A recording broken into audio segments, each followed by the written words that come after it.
At makakausap po natin si Engineer Patrick Dizon, Acting Deputy Administrator, Metropolitan Waterworks and Sewerage System o MWSS.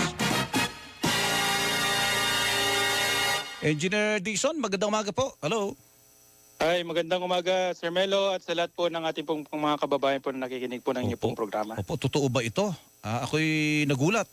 Kasi pag sinabi mong 2 meters in 1 week ang ibinaba ng elevation ng Angat Dam, sa lawak po ng Angat Dam natin, malaking volume po yun. Engineer, di ba? Opo, tama po, Sir Melo. Kasi po, ang ating pong Angat Dam, ang talaga pong source po niyan ay ang pag-ulan po no, sa ating mga watershed. So sa nakaraang mga araw ay wala naman pong tayong nakitang mga pag-ulan sa ating watershed. So normal naman po, Sir Melo, ang pagbaba po ng ating mga level ng tubig sa ating mga dam sa ganitong mga summer kasi nga po ay wala pong mga pag-uulan. Pero not a cause for worrisome no, sa ating pong mga kababayan kasi normal po talaga na bumababa po yung ating reservoir pagdating po ng summer. Normal po yan, pero siyempre kung wala naman talagang madadagdag dyan at ganun kabilis, 2 metro sa loob na 1 linggo. Last week pa ho ito. Siyempre, hindi pa na nasusukat yung sa ngayon. Ano po bang water elevation natin?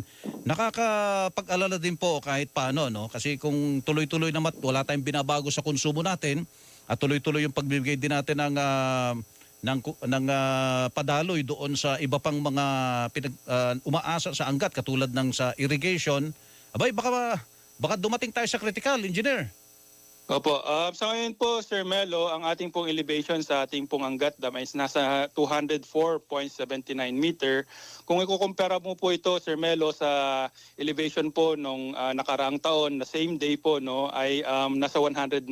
So, mataas po yung elevation ngayon, Sir Melo, kasi nakapag-ipon po tayo around 14 meters po yung difference po nung elevation last year saka ngayon. So, kaya nakapag-ipon po tayo nung nakaraang mga buwan, no? Nung time na nag-uulan sa ating mga watershed ay napataas po natin talaga yung ating pong reservoir. Kaya po tayo ngayon sa summer this 2025 ay wala naman po tayong nakikitang mga problema, kakulangan ng tubig. Opo, ayun pala ang diferensya nun. Mas marami tayong naipon bago sumapit itong tag-init, ano po, kumpara nung last year, ano po, engineer? Opo, tama po kasi po nung last quarter po no, nung nakarang taon ay talaga pong nag-uulan sa ating mga watershed. Kaya inipon po natin ito para may magamit po tayo this summer. Mas mabuti pala dyan pumatak yung maraming ulan nung panahong may tag-ulan po tayo, ano? So walang dapat alalahanin po sa supply ng tubig, di tayo magbabago ng water pressure? Sa ngayon po, Sir Melo, ngayong araw ay magmi-meet po ulit ang ating pong technical working group ng Angat Dam. So kasama po dito ang ating National Water Resources Board, ang ating pong National Irrigation, MWSS at ating pong mga konsesyonaryo para pag-usapan po no, yung ating pong alokasyon nitong Mayo. No? Pero sa elevation po ngayon na 204.79 ay i-request po natin ulit sa ating pong technical working group na i-approve po yung existing po na kinukuha po natin sa Angat Dam na 52 cubic meter per second para tuloy-tuloy pa rin po yung ating pong supply po ng tubig sa ating pong mga kababayan. Okay, pati po yung yung mga umaasa sa irrigation, di po maapektuhan, engineer? Sa ngayon po no ay sa nabanggit ko nga kanina sa elevation po na natin ngayon ay tingin po natin po na hindi naman po tayo maapektuhan po ngayon. Kasi pag ganyan po, kung talaga magkakaroon tayo ng kakulangan o pinoproject natin magkakaroon tayo ng kakulangan, ang priority yung ating potable water sa Metro Manila sapagkat diyan tayo kumukuha ng 90% ng pangangailangan po natin, di ba, engineer?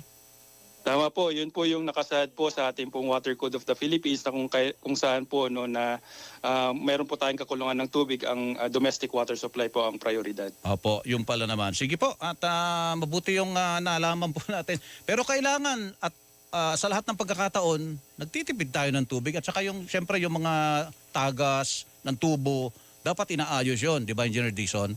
Tama po yun, Sir Melo. Buti po nabanggit niyo po yon. Yung ating pong pagtitipid po ng tubig ay hindi lamang po summer po, no? Kasi ang ating pong panawagan sa wise po na paggamit ng tubig ay all throughout the year. Kasi nabanggit niyo din po kanina na yung ating pong mga tagas na tubig sa mga daan ay hingin ko na din po yung tulong po ng ating mga kababayan na kung kailan po, kung may makikita po tayong mga tagas po ng tubig po sa ating mga daan, o kaya kung may mga tagas po sa ating bahay, i-repair po natin kaagad. Kung may tagas po sa ating pong mga daan, ay report po natin kaagad po ito sa Maynilad, Manila Water, saka sa MWSS na rin po para matugunan po natin at ma-repair po natin. Engineer Dixon, salamat po sa panahon at sa paliwanag. Magandang umaga po sa inyo. Magandang umaga po at maraming salamat po sa pag-invite po sa MWSS. Engineer Patrick Dixon, Acting Deputy Administrator, Metropolitan Water Works and Sewerage System.